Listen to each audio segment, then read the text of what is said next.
Donc là, je me suis fait livrer toute l'isolation. On va aller voir ça derrière dans la cour.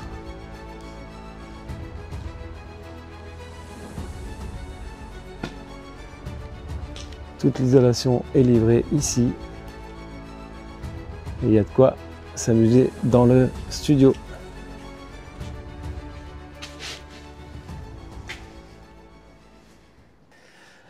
Bienvenue sur cette vidéo YouTube où on va continuer le projet de rénovation de ma maison que je vous ai montré ici en arrière-plan. Et pour cet épisode, je vais commencer dans une partie de la maison que je devais commencer déjà depuis le début, mais par faute de moyens et de budget, je n'avais pas entamé. Cette maison, elle est super grande, elle fait 480 mètres carrés et bien sûr, il y a énormément de place. Et le projet final pour vraiment toute la maison, à la fin, surtout au deuxième étage, c'est de faire des chambres d'hôtes. Mais en premier temps, on devait s'occuper de faire un petit studio et je vais vous montrer ça tout de suite. On va passer derrière. Donc en fait, ce matin, je me suis fait livrer la première partie de ce qu'il me faut pour faire la réno, c'est-à-dire l'isolation. J'ai en partenariat avec Alzabrico, qui est un fournisseur de produits éco-responsables écologiques, donc tout ce qui est fibre de bois, laine de coton, laine de chanvre, tout ce qui est isolation écologique, du liège énormément. Je vais vous mettre le petit nom juste ici et je vous mettrai aussi le lien de leur site web en description et on peut regarder ensemble ce qu'ils m'ont livré aujourd'hui. Alors pour l'isolation des murs intérieurs acoustiques, j'ai choisi la Relais Métis. C'est une isolation en laine de coton avec un R de 2,55. Donc voilà la livraison qui a été faite, 7 palettes en tout. Ça c'est pour un petit studio, pièce de 30 mètres carrés. Donc il va falloir que j'isole les plafonds, les murs extérieurs, en intérieur bien sûr. Et pour le plafond, je suis parti sur de la Steico en 200 mm. Donc c'est la partie ici. Ça fait vraiment une grosse épaisseur. 200 mm en Steico. Et sur les murs et les cloisons extérieures, enfin ceux qui sont vers l'extérieur, je suis parti sur de la 140. Vous allez me dire pourquoi je suis parti sur de la fibre de bois. Déjà, c'est pour un souci écologique, franchement, parce que de tout le rez-de-chaussée, j'ai mis de la laine de verre, mais on apprend au fur et à mesure et on trouve des produits qui sont beaucoup plus écologiques. Donc j'ai choisi la fibre de bois. Donc chez Steico, comme je disais, en 140 mm pour les cloisons qui donnent sur l'extérieur, 200 mm pour le plafond. Et sur les murs intérieurs, je cherchais quelque chose qui était un peu plus par rapport à acoustique. Je ne dois pas isoler vraiment thermiquement, mais par rapport à l'acoustique.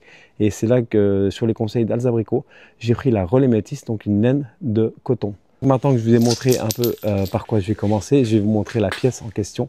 Alors c'est juste derrière la maison, ici. Ici, on a notre porte de cuisine qui donne juste là derrière.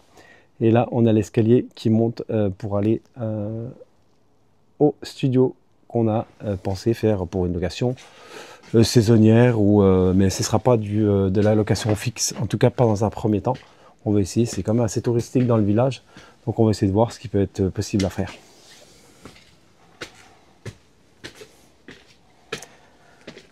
Alors, ici, ce qu'il va falloir que je fasse, c'est changer cette porte et cette fenêtre, mais je ne suis pas sûr de garder une porte aussi étroite déjà parce que c'est hyper compliqué pour rentrer des meubles ou des choses comme ça. Donc il faudrait que je casse ici et que je mette une grande porte avec une grande imposte pour avoir le maximum de lumière. Parce que en fait ici dans la partie du studio, il y a donc uniquement cette porte que vous voyez ici et la fenêtre. Après ça c'est notre chambre. Ici, bon voilà, c'est les pièces du bas, mais ici c'est notre chambre. Donc j'ai toujours pas changé les fenêtres parce que bon voilà, on a mis la priorité sur d'autres choses. Il va falloir que je change cette fenêtre et cette porte avec aussi, je vais mettre je pense une porte avec une tierce et puis un grand imposte pour avoir beaucoup de luminosité. Donc on arrive dans cette pièce. La seule chose que j'avais fait ici, c'est que j'avais fait le plancher, mais malheureusement j'ai eu une fuite par rapport à la toiture. Donc ça a coulé ici, il faut que je rechange 5, 6, 7 plaques d'OSB. Donc nous voici ici dans ce qui va être un studio voué à la location. comme j'ai expliqué tout à l'heure, c'est ici il y a énormément de touristes, enfin entre guillemets, hein, on est quand même en Moselle, on est en Lorraine, c'est pas la Côte d'Azur, hein, mais c'est quand même assez touristique parce que c'est un village qui est historique. Il y a beaucoup de choses à voir. Il y a entre autres le musée Georges de la Tour. Il y a plein d'histoires. Ça date enfin à la base, le village s'appelait Vicus, donc ça date du temps des Romains. J'ai pas regardé toute l'histoire, donc ne demandez pas tous les détails. Mais du coup, l'été, il y a quand même pas mal de touristes et beaucoup de Hollandais qui font du vélo, qui descendent de Hollande jusque dans la Côte d'Azur. Et le village est classé comme un relais étape. Et il y a beaucoup de demandes de logement, mais peu d'offres.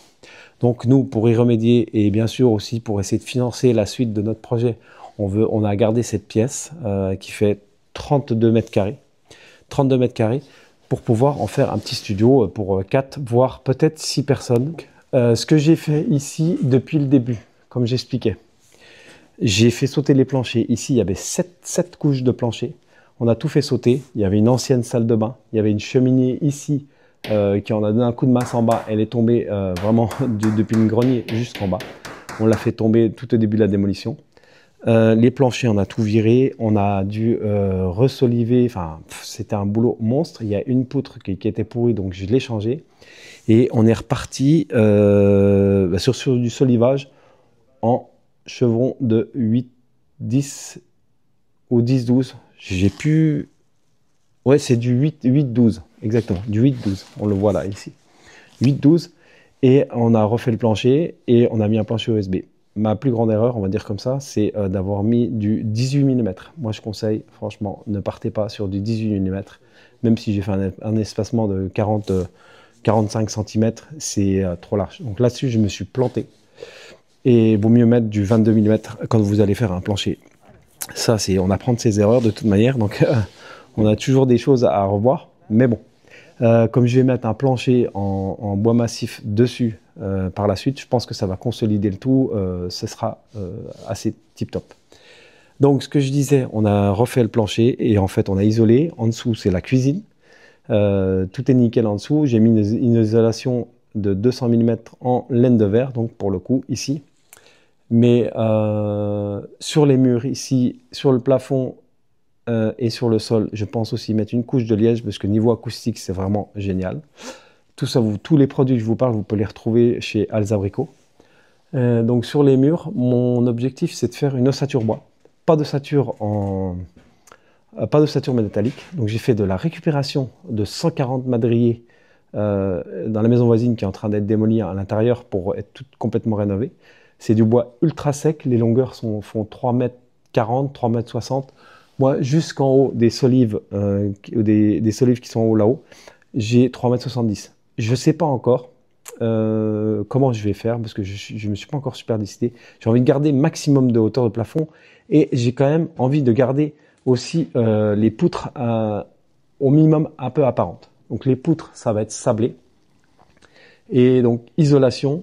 La structure du plafond, je ne suis pas sûr, mais je pense que je vais partir sur une structure métallique pour le coup, pour cette partie-là. Parce que je pense que je vais faire des plafonds autoportants. Je ne sais pas si vous connaissez, mais moi j'ai fait ça sur tout le rez-de-chaussée et c'est vraiment tip-top. On passe d'une poutre à une autre poutre avec des rails de 70 et des montants de 70 doublés. Moi j'ai tout doublé et franchement, ça tient du feu de Dieu. Si on regarde de plus près, ici, j'avais piqué tous les murs. J'avais retiré tout le plâtre parce que je voulais que ça s'aère. Il y a une partie de la maison, donc je crois, si je ne me trompe pas, on peut regarder dehors.